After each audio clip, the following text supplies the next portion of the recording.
A'udzu billahi minasyaitonir rajim. Bismillahirrahmanirrahim. Babut tamyizi utawi iki iku bab nyatakaken tamyiz. Ta'rifuhu ismun tisabin fasara linisbatin nawdzati jinsin kudira. Ta'rifuhu utawi ta'rife tamyiz, definisi tamyiz. Ismun iku isim dzuntisabin kang ngeduweni tingkah nasab, fasara kang ngejelasaken ya tamyiz, linisbatin kedua nisbah, au dzati jinsin atau zat jenis, kudiro kang den kira-kira kaken iya zat jenis. Tamyiz. Selanjutnya isim yang dibaca nasab adalah tamyiz ya. Tamyiz itu apa? Ta'rifus mudhuntisobin fasaro linisbatin au dzati jinsin kudiro. Ta'rifuhu bahwasanya pengertian tamyiz, ismun itu dia bentuknya adalah isim, bukan fi'il, bukan huruf. Dzuntisobin dia isimnya dibaca nasab, memiliki tingkah nasab, artinya dia dibaca nasab. Dia itu untuk apa fungsinya? Fasaro linisbatin au dzati jinsin. Tamyiz itu menjelaskan bagi sesuatu yang samar dari nisbat, atau menjelaskan dari sesuatu yang samar dari zat jenis. Jadi tamyiz itu ada dua ya. Kalau tamyiz menjelaskan terhadap nisbah, berarti disebutnya tamyiz jumlah. Kalau tamyiz yang menjelaskan terhadap zat jenis, maka dia disebutnya tamyiz mufrad. Berbeda dengan hal. Kalau hal, dia itu menjelaskan sesuatu yang samar dari tingkah keadaan. Tapi kalau tamyiz bukan menjelaskan tentang tingkah keadaan ya, kesamarannya dia menjelaskan tentang nisbah dan zat jenis. Kan soba zaidun arokon wa qad ala qadron walakin anta a'la manzila. Kan soba kay lapad in soba wis ngucur, wis mengalir zaidun sapaki zaid arokon keringet wa qad ala lan teman-teman wis luhur ya zaid qadron pangkate, walakin anta a'la manzila lan tetapi ne anta utawi sira a'la iku kang lebih tinggi manzila tempate. Wa kastaraitu arba'an ni aja awistaraitu alfaridlin saja. Wa kastaraitu lan kelapad istaraitu wis tuku isun arba'an ing 4 ni ajan wedhus kacang kambing ya. Awistaraitu atawa lapad istaraitu wis tuku isun alfaridlin ing 1000 kati sajan kayu jatine. Au bi'tuhu makilatan aruza au qadrobain au dhiroin khoza. Au bi'tuhu atawa lapad bi'tuhu, bi'tu wis ngedol isun hu ing beras, makilatan hale kang den taker aruza berase. Au qadrobain atawa ukuran sedepa. Au dhiroin khoza atawa sahasta khoza sutra. Wa wajibu tamyizi ayyuna karo wa ayyakuna mutlaqan muakhara. Wa wajibu tamyizi lan utawi wajib tamyiz ayyuna karo iku arep yen den nakiraken ya tamyiz. Wa ayyakuna lan arep yen ta ana ya tamyiz mutlaqan ale mutlak, muakhara iku kang den akhiraken ya si tamyiz. Nah, contohnya insoba zaidun arokon, wis mili atau wis mengalir ya, zaidun sapa zaid. Apanya yang mengalir? Arokon, keringatnya. Nah, lapat arokon dia itu menjadi tamyiz, bentuknya isim dibaca nasab.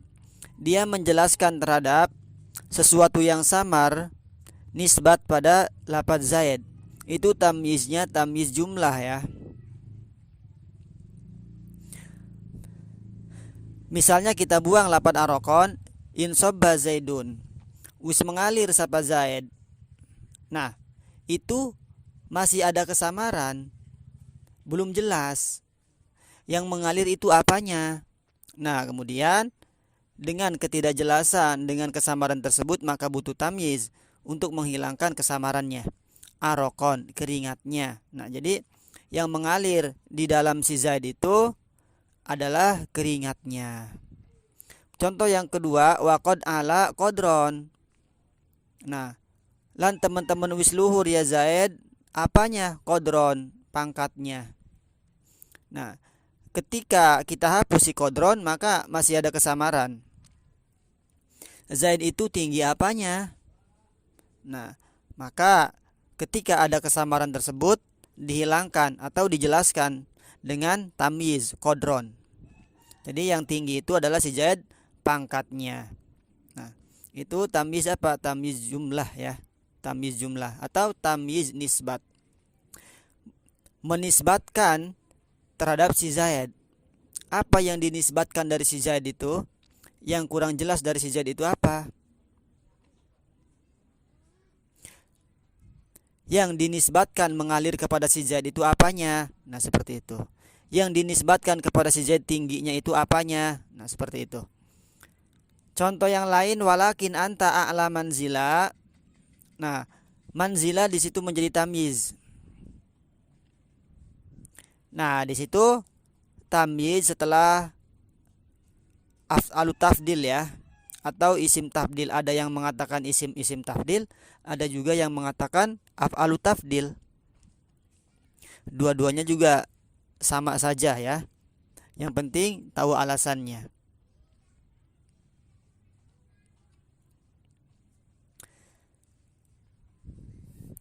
Biasanya si tamyiz itu terletak setelah apa?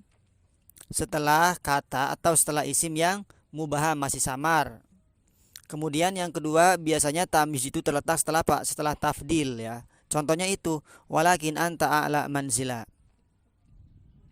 Kemudian contoh yang selanjutnya, wakashtaraitu arba'an ni'aja. Ni'ajan dia menjadi tamyiz. Kalau ini adalah tamyiznya tamyiz mufrad karena dia menjelaskan terhadap zat ya, zat jenis lapad arba'an. Ukuran apa yang 4 itu? Yaitu ni'ajan. Aku membeli 4. 4 itu apa yang dibeli? Itu masih samar. Ketika samar maka datangkan tamyiz ni'ajan, kambing. Nah, sehingga dengan adanya tamyiz lapad arba'an itu dijelasin ya. Jadi yang dibeli 4 itu adalah 4 kambing. Kemudian contoh yang lain, istaraitu al-faridlin saja. Saja menjadi tamyiz. Au bi'tuhu makilatan aruza tamyiz. Au qadrobain au ziroin khoza tamyiz. Nah, contoh-contoh banyak ini Kimusonib itu bukan sembarangan contoh ya. Beliau itu isyarah bahwa tamyiz itu biasanya terletak setelah ukuran-ukuran ya. Setelah ukuran, kemudian literan, timbangan, kiloan, itu biasanya setelah itu ada tamyiz. Nah, ketika menjelaskan tentang ukuran mikdar, maka tamyiznya itu adalah tamyiz mufrad. Tamyiz yang menerangkan terhadap zat jenis ya. Kalau selain mikdar, selain ukuran, maka tamyiznya itu yang dijelaskan adalah tamyiz nisbah atau tamyiz jumlah. Kemudian wa wajibu tamyizi ayunakara wa ayyakuna mutlaqan muakhara, bahwa kewajiban si tamyiz ayunakara dia itu bentuknya harus berupa isim nakirah ya, bukan isim ma'rifat. Contohnya di atas, insobba zaidun arokon. Arokon bentuknya isim nakirah, jadi nggak ada yang ma'rifat tamyiz. Kemudian wa ayyakuna mutlaqan muakhara, bahwa si tamyiz itu mutlak berada di akhir kalimat. Kenapa di akhir kalimat? Karena dia sebagai penjelas, karena dia sebagai pelengkap ya, atau sebagai fudlah. Ketika sebagai penjelas, sebagai fudlah, maka dia harus ditaruh di akhir. Namanya juga kalimat penjelas. Kalimat penjelas itu ya berada di akhir, bukan di awal ya. Kalau di awal itu adalah kalimat utama atau kalimat inti, atau dalam ilmu nahwunya adalah umdah.